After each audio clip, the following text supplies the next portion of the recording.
Om Shanti. Good morning. कैसे हैं आप सभी? हैं बाबा के बच्चे, फरिश्ते सदा ही हंसते मुस्कुराते हैं, चलते फिरते बाबा। तो आइए सुनते हैं बाबा की मधुर मुरली का सार चंद मिनटों में, चंद शब्दों में, और करते हैं अपने जीवन का श्रृंगार। बाबा कहते, मीठे बच्चे, आज की मुरली है 25/2/2025। ठीक है, 25/2/25 कितना अच्छा अंक आया ना। मीठे बच्चे, सबको ये खुशखबरी सुनाओ कि भारत अब फिर से स्वर्ग बन रहा है, और बनाने वाला बना रहा है। किनके द्वारा? बच्चों के द्वारा। मीठे बच्चे, सबको यह खुशखबरी सुनाओ कि भारत अब फिर से स्वर्ग बन रहा है। हेवनली गॉड फादर आए हुए।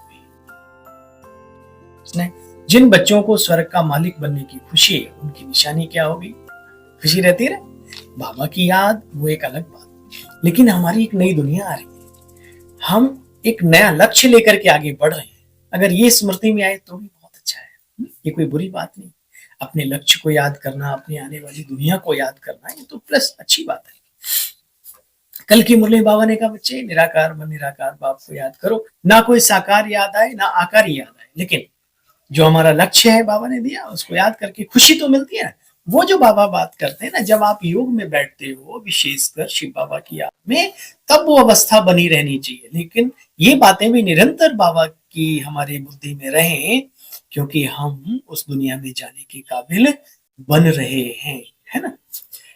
तो बाबा कहते, बच्चे जिनके अंदर किसी भी प्रकार का दुख नहीं आ सकता, जिनको स्वर्ग में जाने की खुशी है, उनके जीवन में किसी प्रकार का दुख नहीं आ सकता। उन्हें नशा रहेगा कि हम तो बहुत बड़े आदमी हैं, हमें बेहद का बाप ऐसा लक्ष्मी नारायण जैसा बना रहे हैं। उनकी चलन भी बहुत रॉयल होगी।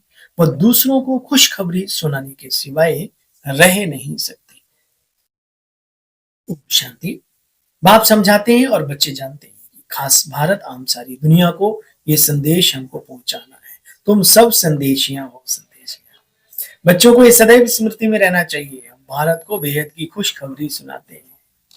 बहनों भाइयों, आकर के खुशखबरी सुनो।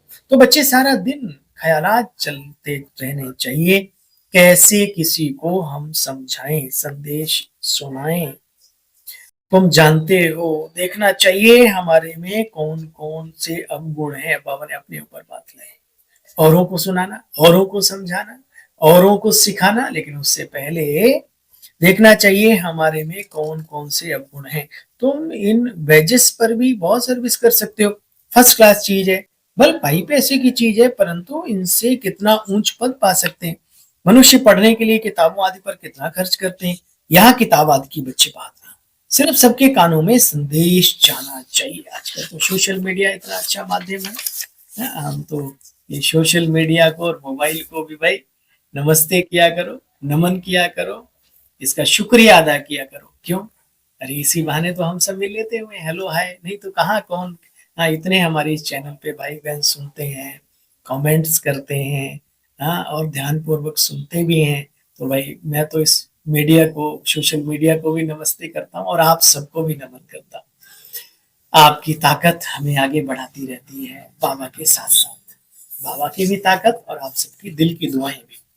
तो ये माध्यम बने हुए, इनके द्वारा भी आप सेवा करते हैं, और बहुत बाबा के बच्चे कर रहे हैं, सारे लगे हुए। अच्छी बात है ना, इसमें बुराई क्या है? लोग कचरा फैला रहे हैं, कूड़ा फैला रहे हैं, हम अच्छी चीजें दे रहे हैं, इसमें बुराई क्या है ना। अच्छा देखो बच्चे, तुम समझते हो तुम्हारे ये ज्ञान रतन अमूल्य है, इनका एक एक वर्षन लाखों करोड़ों रुपया है। अरे बच्चे, तुम इनके द्वारा ही विश्व के मालिक बन जाओ। ये इतने अनमोल है, इतने अनमोल है कि हम इनके द्वारा विश्व का मालिक बन जाते हैं। अभी तो मनुष्य सभी धर्म भ्रष्ट कर्म भ्रष्ट बन गए। बाबा आकर के श्रेष्ठ धर्म श्रेष्ठ कर्म सिखाते हैं। भारतवासियों के लिए ज्ञान है। बोलो, आदि सनातन देवी देवता धर्म की स्थापना होती है, पति से पावन बनाने वाला बाप आया है।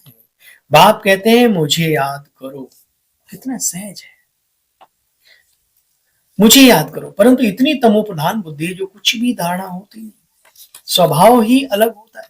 किस्म किस्म के स्वभाव वाले होते हैं, किस्म किस्म के स्वभाव होते हैं दुख देने के। सबसे पहले दुख देने का विकार है काम कटारी चलाना। रावण राज्य है ना बच्चे, बाप रोज रोज समझाते हैं, कितनी अच्छी अच्छी बच्चियां बिचारी कैद में, जिनको बांधेली कहा जाता है। वास्तव में उनमें अगर ज्ञान की पराकाष्ठा हो जाए तो उनको कोई पकड़ ना सके, परंतु मोह की रगें उन्हें घर परिवार और उनको सबको छोड़ने नहीं देती। अब बाप कहते, बच्चे मित्र संबंधियों को भी भूलना है, अपने को आत्मा समझ बाप को याद करना है, छोड़ो तो छूटे। ये सारे जब इच्छा आत्मा में जागती है तो सब कुछ अच्छा अच्छा होता है। चिंता की बात,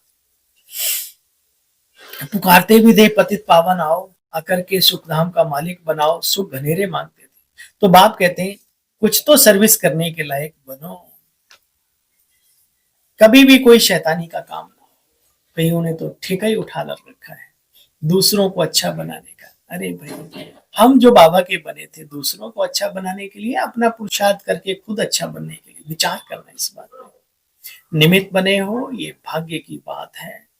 आपने बाबा ने आपको हमको सेवा में कहीं बिठाया है, ये हमारे सौभाग्य की बात है। लेकिन उस सौभाग्य को और हमें बढ़ाते जाना है, ना कि खत्म करना है। ये भी समझ तो चाहिए ना, खेल तो सारा समझ कर। देखो बच्चे, बाप तो युक्तियां बतलाते रहते हैं, तकदीर में नहीं है तो युक्तियां समझते ही नहीं, उल्टा ही काम करते रहते हैं। बात मत पूछो, बाप तो कितनी अच्छी कमाई कराते हैं। अच्छा, मीठे मीठे स्किले बच्चों प्रति माता पिता बाप दादा का याद प्यार और गुड मॉर्निंग। रूहानी बाप के रूहानी बच्चों को नमस्ते। हम सब रूहानी बच्चों की रूहानी बाबा को भी नमस्ते नमस्ते नमस्ते। सार का भी सार है, अपनी नब्ज देखनी है कि हम कहां तक लायक बने। लायक बन दूसरों का, लायक बन सर्विस का सबूत देना, ज्ञान की पराकाष्ठा से बंधन मुक्त बन।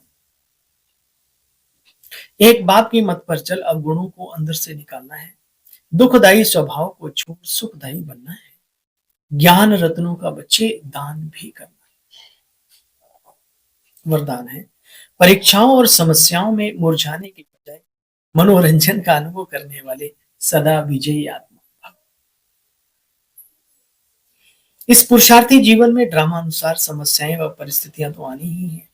जन्म लेते ही आगे बढ़ने का लक्ष्य रखना, अर्थात परीक्षाओं और समस्याओं का आवाहन करना।